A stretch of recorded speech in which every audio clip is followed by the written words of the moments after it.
Hi hello welcome to Kiran TV. Prakasam బ్యారేజ్ని బోట్లు ఢీకొట్టడం ప్రస్తుతం హాట్ టాపిక్గా మారింది. అసలు ఇది కుట్రపూరితమైన పనేనా, ఇందులో ఎవరైనా ఇన్వాల్వ్ అయ్యారా అనే విషయంపై మనతో డిస్కస్ చేయడానికి సీనియర్ జర్నలిస్ట్ కిరణ్ గారు ఉన్నారు. సార్ నమస్తే అండి. నమస్తే అమ్మా. సార్, మొన్నటి వరకు బుడమేరు వాగు పొంగి విజయవాడ మొత్తం అతలకుతలం అయిపోయింది. జనాలందరూ పాపం వాళ్ళ 30,000 కుటుంబాలు రోడ్డున పడిపోయారనే చెప్పొచ్చు. అలాంటి విజయవాడని ప్రకాశం బ్యారేజ్ కాపాడుతుంది సార్. ప్రకాశం బ్యారేజ్కి ఎక్కడి నుంచి వచ్చాయో తెలియదు, వచ్చి ఒక 3-4 బోట్లు అయితే ఢీకొట్టుకుని. ఇది ఎలా చూస్తారు సార్? అంటే యాక్సిడెంటల్గా జరిగిందంటారా, లేదా బోట్లు అనేవి కక్షపూరితంగా రాజకీయ కుట్రలో ఒక భాగం అని అనుకుంటారా సార్? ఎలా చూస్తారు దీన్ని మీరు? అంటే సహజంగా ప్రియాంక, ఇది నేనైతే ఒక యాక్సిడెంటల్గానే జరిగిందేమో అని మొదట భావించా. కానీ తర్వాత దీంట్లో లోతుగా అధ్యయనం చేసిన తర్వాత ఇందులో కుట్ర ఉందేమో అని కూడా అనుమానం అయితే కలుగుతోంది. ఎందుకంటే సహజంగా ప్రస్తుతం ఉన్న ప్రతిపక్ష పార్టీ ఏదైతే వైసీపీ ఉందో, వైసీపీ వాళ్లకు రాజకీయమే పరమావధి. వాళ్ళ జేబులో నుంచి ₹1 తీయరు, కానీ ఖర్చు పెడుతున్న వాళ్ళని విమర్శిస్తారు. వాళ్ళ అధినేత కనీసం కాలు బయట పెట్టడు, కష్టపడుతున్న ముఖ్యమంత్రిని విమర్శిస్తాడు.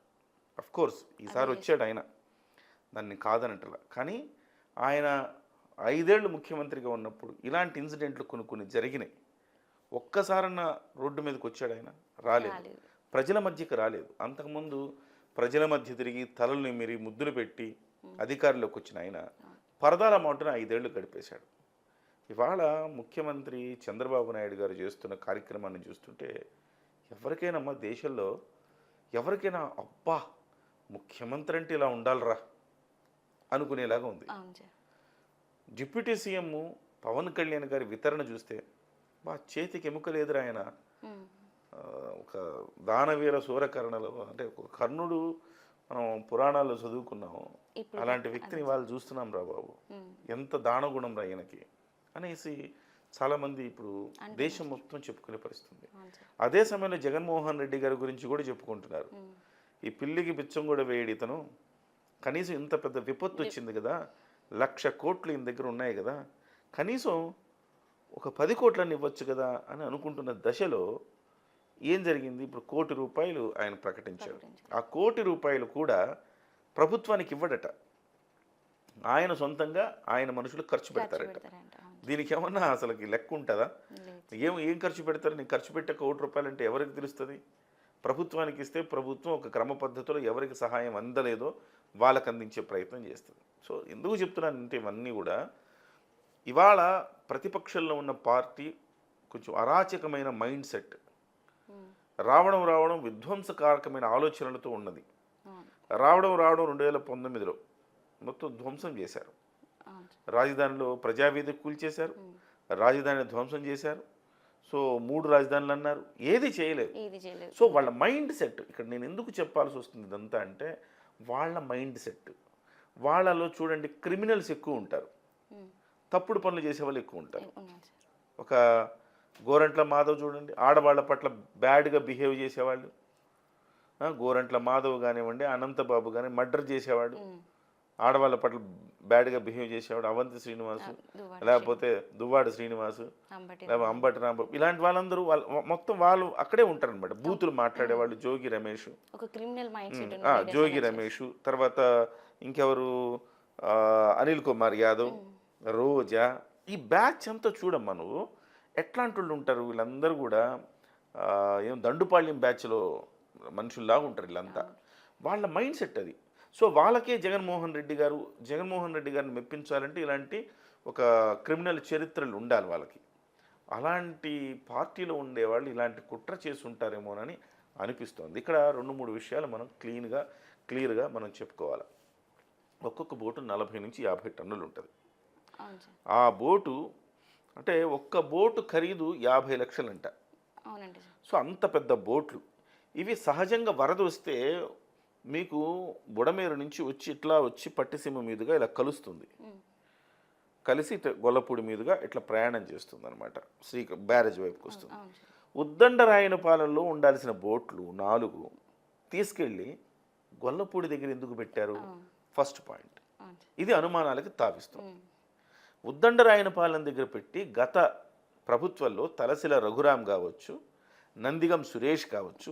వాళ్ళ నందిగం పేర్లు సురేష్కి చేశారు. క్రిమినల్ చరిత్ర కూడా ఉంది. ఎందుకంటే గత ప్రభుత్వంలోనే ఈ అరటి తోట నరికించేశాడని, సో ఆ రాజధానిని భ్రష్టు పట్టించడానికి రాజధానిలో ఏదో క్రిమినల్ యాక్టివిటీస్ చేసే ప్రయత్నం చేశాడని ఆయన మీద ఆరోపణలు ఉన్నాయి.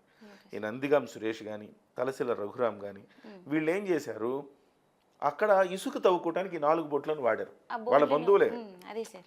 వాళ్ళ బంధువుల బోట్లే ఇసుక తోలుకోవడానికి ఆ 4 బోట్లని ఇసుక స్కామ్, అది కూడా పెద్ద స్కామ్, ఇసుక స్కామ్. దానికి ఈ బోట్లనే వాడారు. వాడారంటే సార్. అవి మరి ఇక్కడ ఉండాల్సిన బోట్లు అక్కడికి ఎందుకు వెళ్ళాయి? First point. రెండవది, అంతంత పెద్ద బోట్లని చిన్న ప్లాస్టిక్ నైలాన్ ropes తో కట్టేసి రోప్స్తో కడతారమ్మా. అది కూడా 3 బోట్లు కలిపి ఒకే రోప్తో కట్టారంట. అవునండి సార్. స్థానికులు చెప్తానే ఉన్నారంట, ఇలా కట్టకూడదండి, అవి పోతాయి, కొట్టుకుపోతాయి అని చెప్తానే ఉన్నారంట. అయినప్పటికీ కూడాను వాళ్ళు కుట్రపూరితంగా చేశారు అనటానికి మనకి అనుమానం రావటానికి ఇవి రీజన్స్. అవును సార్. మీకు ఇలా వర్షం వస్తుంది, ఇలా జరుగుతుంది అనుకున్నప్పుడు ఈ బోట్లు వాళ్ళ కుట్ర ఏంటి అంటే, ఈ బోట్లు చాలా వేగమైన ప్రవాహం వస్తూ ఉంది కదా, అంత వేగంగా వచ్చే ప్రవాహంలో ఈ బోట్లన్నీ వచ్చి ప్రకాశం బ్యారేజీని గుద్దుకుంటాయి. ఆ పిల్లర్లను గుద్దుకున్నప్పుడు పిల్లర్ డ్యామేజ్ అవ్వాలి. పిల్లర్ డ్యామేజ్ అయితే బ్రిడ్జ్ కూలాల, బ్యారేజీ దెబ్బతినాల. దెబ్బతింటే కొన్ని లక్షల మంది నిరాశ్రయులు అవుతారు. ఒక్కసారిగా వరద ప్రవాహం వస్తే ఏం జరుగుతుందమ్మా? సో ఒకటి, అటువైపు కృష్ణలంకలు, ఇటువైపు అటువైపు మొత్తం పొంగి పొరలి విజయవాడ మునక, విజయవాడలో ఇప్పుడు సగమే మునిగింది బుడమేర వల్ల. అటువైపు ప్రాంతం మునిగింది, కానీ ఇటువైపు ప్రాంతాన్ని అంటే ఉత్తర ప్రాంతం మునిగింది. ఇప్పుడు మధ్య ప్రాంతాన్ని, దక్షిణ ప్రాంతాన్ని కూడా ముంచేసే కుట్ర ఒకటి. రెండు, ఆ నీళ్ళని పోతే కొన్ని లక్షల ఎకరాలు ఉన్నాయి, ప్రాణాలు కూడా పోతాయి కదా సార్. ఖచ్చితంగా ప్రాణాలు పోతాయి. 1,00,000 మంది వరకు చనిపోతారని ఒక అంచనా. ఈ లక్షల ఎకరాలు మునకపోతాయి. సో రైతులు లబోదిబోమంటారు. సో ఒక పెద్ద విపత్తు జరిగే ఒక ప్రమాదం ఉండింది. దాన్ని అదృష్టవశాత్తు వచ్చి కరెక్ట్గా బ్యారేజీ యొక్క పిల్లర్లను గుద్దుకోకుండా పక్కన తగిలాయి. కంట్రోలర్ కాబట్టి ఇవి ఎంతో కొంత సేవ్ అయింది. లేకపోయి ఉంటే ఏం జరిగేది? అయితే ఈ కోణంలో దర్యాప్తు జరుగుతున్నారు. అంటే సార్, రాజకీయ కుట్ర కోసం ఇట్లా లక్షల మంది ప్రాణాలు పనంగా అంటే ఇప్పుడు రిస్క్లో పెట్టడం అని అనొచ్చు. ఇది లక్షల మంది ప్రాణాలు, ప్రాపర్టీస్ చాలా రిస్క్లో కదా సార్. ఇక్కడ జనాల ప్రాణాలు ఎవరికి కావాలా? రాజకీయాల కోసం ఇంతటి నీచానికి ఎలా దిగజారుతారంటారు సార్ వాళ్ళు? వాళ్ళ మైండ్ సెట్ మా, ఇప్పుడు వాళ్ళ మైండ్ సెట్ ఎట్లా ఉంటుంది? ఇప్పుడు ముఖ్యంగా మనం గతంలో కూడా చూసాం. ఏంటి, జనానికి ఏం కావాలంటే బిచ్చగాళ్ళని చేయాలి, వాళ్ళని మాయలో ఉంచాలా, వాళ్ళని మభ్య పెట్టాలా, వాళ్ళ డబ్బులు తీసుకుని వాళ్ళకే ఇచ్చి అదేదో నా జేబులోంచి ఇస్తున్నట్టు బిల్డప్ ఇవ్వాలా. ఎలాంటి ఒక వాళ్ళ మైండ్ సెట్టే చాలా దారుణంగా ఉంటుంది. దీన్ని ఖచ్చితంగా ఈ మైండ్ సెట్ని, అందుకే అంతకుముందు ఒక పెద్ద ప్రపంచంలో ఒక డ్రగ్ మాఫియా డీలర్ ఉండేవాడు, ఆయనతో పోల్చాడు చంద్రబాబు నాయుడు ఆయన్ని, జగన్మోహన్ రెడ్డిని. ప్లాబో సంథింగ్ పేరు ఉండేది, వెనిజులా సంథింగ్ అక్కడ. So subject to correction. So ఇప్పుడు జగన్మోహన్ రెడ్డి గారు అలాంటి మైండ్ సెట్ ఉండే మనిషి ఏం చేస్తారు? అధికారమే పరమావధి. చూడండి, వాళ్ళ నాన్నగారు చనిపోయినప్పుడు వాళ్ళ నాన్నగారి శవం దగ్గరే సంతకాలు పెట్టించుకోవడానికి చూసాడా? అంటే అధికారమే పరమావధి కదా. తర్వాత ఓదార్పు యాత్ర చేస్తానన్నాడు. ఓదార్పు యాత్ర చేస్తానంటే సోనియా గాంధీ వద్దన్నది. వద్దంటే ఇదేదో పెద్ద హీరోచితంగా చెప్పుకుంటారు. ఓదార్పు యాత్ర ఎవరికి కావాలమ్మా? ఓదార్పు యాత్ర 200 రూపాయలు పెన్షన్ ఇచ్చేవాడు రాజశేఖర్ రెడ్డి కోసం చనిపోయాడంట. నీకు 1,00,000 కోట్లు సంపాదించుకున్నావు, చనిపోతే ఎవరు చనిపోవాలా? లోటు ఎవరికమ్మా? పెద్ద లోటు ఎవరికి? రాజశేఖర రెడ్డి చనిపోవడం వాళ్ళ కుమారుడైన జగన్మోహన్ రెడ్డి.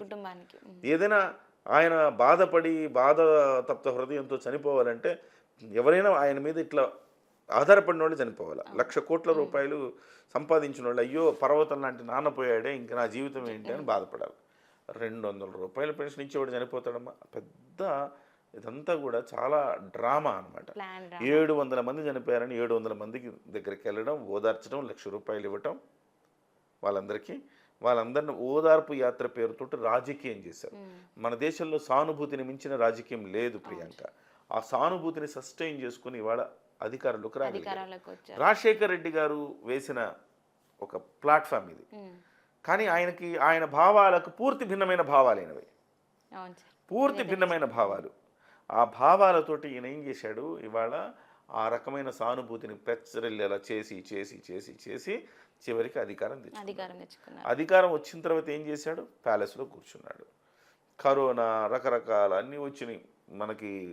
సరిగ్గా అంటే ఆ రోజుల్లో కాస్త కరోనా ఒక్కటే ఆయన కాస్త కూస్తో పేరు తెచ్చిందంటే కరోనా విషయంలో కొంత మేరకు ఏదో ఇక్కడ తెలంగాణ ప్రభుత్వాన్ని పోల్చుకొని ఆయన బెటరే అనుకున్నారు. వాస్తవానికి అదే చంద్రబాబు నాయుడు ఉంటే ఇంకా అద్భుతంగా సేవా కార్యక్రమాలు అన్నీ జరిగేవి. ఇవాళ కూడా చంద్రబాబుని విజయవాడ ప్రజల అదృష్టం ఏంటంటే చంద్రబాబు నాయుడు గారు అధికారంలో ఉన్నారు కాబట్టి నడుస్తుంది. లేకపోతే ఖచ్చితంగా ఇవాళ ఇంకా ఎక్కువ ప్రాణాలు పోయేవి. ఇప్పటికి కూడా 10 రోజులైనా కానీ ఇంకా వరద ఉధృతి తగ్గలేదంటే ఖచ్చితంగా చాలా చాలా ఇబ్బందులు పడేవాళ్ళు. కానీ అలా లేకుండా చంద్రబాబు నాయుడు స్వయంగా ఆయన రంగంలోకి వెళ్ళారు. సో అన్నీ ఎవరికి ఏం కావాలి వాళ్ళు చూడండి, ఎంత ప్రపంచం మొత్తం స్పందిస్తోంది వాళ్ళ కోసం. అది ఎందుకు స్పందిస్తుంది, స్వయంగా ముఖ్యమంత్రి స్పాట్కి వెళ్ళి చేస్తున్నాడు కాబట్టి. అయ్యో మనం ముఖ్యమంత్రి వెళ్ళాడు మనమేం చేయకపోతే ఎట్లా అనుకో. అదే జగన్మోహన్ రెడ్డి ఏం చేస్తాడు, ఇంట్లో కూర్చుంటాడు. ఆయన ఇంకెవరికి స్ఫూర్తి వస్తుంది ఆయన చూస్తే. ఇంతటి పరిస్థితి వచ్చినప్పటికి కూడా ఇంకా విమర్శలే చేస్తున్నారు సార్ వాళ్ళు. ఇప్పటికి కూడా కాన్ఫరెన్స్లు పెట్టి. నేనేమంటున్నా అంటే ప్రియాంక, మైండ్ సెట్ నిజంగా ఇంత రాక్షసత్వంగా కుట్రలు చేయకూడదు. కానీ కుట్రలు ఎందుకు చేస్తారంటే ఎట్ ఎనీ కాస్ట్ ప్రజల ప్రాణాల మీద సమాధుల మీదైనా అధికారం పొందాలి అనే ఒక లక్ష్యంతో ఇవాళ ఈ కుట్ర జరిగినట్టుగా చెప్తున్నారు. ప్రభుత్వం ఖచ్చితంగా దీని మీద చర్య తీసుకోవాలి. దీని మీద డెఫినెట్గా రకరకాల పోలీసుల దర్యాప్తులో రకరకాల అంశాలు తెలుస్తూ ఉన్నాయి. వీటన్నిటిని కూడా పోలీసులు ఎంక్వైరీ చేసి నిజంగా అందులో కుట్రకోణం ఉండకూడదని నేను అనుకుంటున్నానమ్మా. అంటే ఎందుకు ఉండకూడదు అనుకుంటున్నానంటే అది కుట్రకోణం కాకూడదు, అది యాక్సిడెంటల్గా జరిగింది అనే కావాలని నేను ఆకాంక్షిస్తున్నా. ఎందుకంటే ఇంత అరాచకమైన మైండ్ సెట్ ఉంది అని తెలిస్తే చాలా భయంకరం. ఆంధ్రప్రదేశ్కి ఇది చాలా చాలా విషాదకరమైన అంశంగా నేను భావిస్తాను. అంటే సార్ మీరు ఇప్పుడు కుట్రకోణం కావద్దు అవ్వద్దు అనే మీరు అంటున్నారు కదా సార్. 10 days అవుతుంది సార్. సెప్టెంబర్ 1కి స్టార్ట్ అయింది, వెళ్ళింది సార్.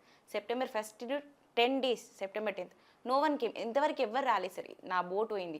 మీరు అన్నట్టు లక్షల ఆస్తి విలువ చేసే 50 లక్షల రూపాయలు లక్షల ఆస్తి గేదె పోతేనే అయ్యో నా గేదె పోయిందని వస్తున్నారు. ఒక బోటు పోయినప్పుడు నా బోటు పోయిందని చెప్పి రావాలిగా. అదే సార్, ఇంతవరకు ఎవరు రాలేదు. అంటే ఇప్పుడు ఇది విన్నాక కూడా మీది కుట్రకోణం కాదని అనుకుంటారా సార్ మీరు? అంటే నేను కుట్రకోణం కాదని నేను చెప్పట్లేదు ప్రియాంక, అవ్వకూడదు. భగవంతుడి దయ వల్ల ఇలా ఇంత అరాచకమైన మైండ్ సెట్తో వైసీపీ ఉండకూడదు. అది అసలు సమాజానికి మంచిది కాదని భావిస్తున్నాను. ఒక మంచి ప్రతిపక్షంగా ఉండాలని నేను కోరుకుంటా. సో అది ఆ పార్టీ ఎత్తేసేయాలి, లేకపోతే జగన్మోహన్ రెడ్డి రాజకీయాల నుంచి బయటికి వెళ్ళిపోవాలని నేను కోరుకోను. ఒక మంచి ప్రతిపక్షంగా ఉండాలని కోరుకుంటా తప్ప ఇంత అరాచకమైన మైండ్ సెట్ నిజంగా అది కుట్రకోణం అని తెలిస్తే అసలుకి ఈ సమాజంలో రాజకీయాలు చేసే అర్హత జగన్మోహన్ రెడ్డికి ఉంటుందా? ఇంత దుర్మార్గమైన ఆలోచన ఉండే వ్యక్తిని అసలు ప్రజలు ఏ రకంగా చూడాలి? కాబట్టి అది పోలీసులు త్వరగా దీని మీద నిగ్గు తేల్చాల్సిన అవసరం ఉంది. Okay sir, thank you sir, thank you so much.